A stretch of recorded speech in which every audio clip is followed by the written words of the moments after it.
The Battle of Antietam was the bloodiest day in American history. It was on September 17th, 1862. The Battle of Antietam was a back and forth battle between the North and the South. It looked like sometimes the North was winning and sometimes the South was winning. And there was no clear winner, but the Confederate Army did retreat from Maryland, and it gave Abraham Lincoln the confidence he needed to issue the Emancipation Proclamation. The Emancipation Proclamation was issued on January 1st, 1863, and it freed slaves in seceded states only. So the slaves that were in northern states, because there were slaves in northern states, they were not freed by the Emancipation Proclamation. And that was one criticism of the document. And also, those freed states were freed conditionally. So that means under certain conditions they were freed. And that condition was that the Union Army won the Civil War. And so they were still in the war, yet Lincoln had issued something saying, you're free.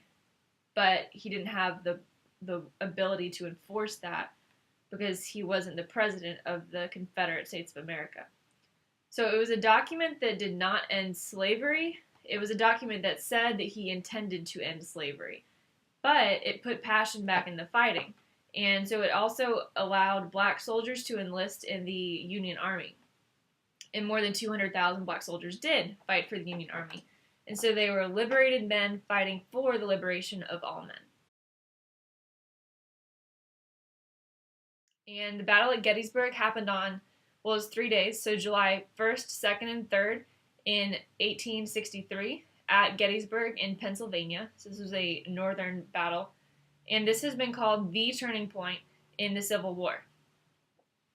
The Battle at Gettysburg was a major Union victory. It ended the Confederate General Lee, it ended his advancement into Northern Territory, and he did not fight another battle in the North. Although just a few months later, the Battle of Chickamauga was fought in Georgia, and this was the first Civil War battle fought in Georgia, and it was the second highest casualty rate in the entire Civil War. So it was a Confederate victory, and the Battle of Chickamauga happened on September 19th and 20th in 1863. So just a few months after the major Union victory at Gettysburg was Chickamauga in Georgia. At the Battle of Chickamauga, there was a total of 32,000 casualties, both Union and Confederate men died. The Union blockade of Georgia's coast was when Lincoln stationed his naval, or the United States Naval Fleet, along the coast of Georgia and other port cities that they were interested in, because if they could stop trade into a city like Savannah or Charleston, then that would disable the southern troops in the southern cities, and so they were going to choke them out, basically.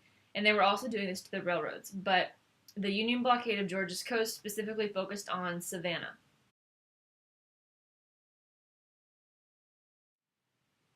Sherman's March to the Sea was the most destructive civilian campaign during the Civil War.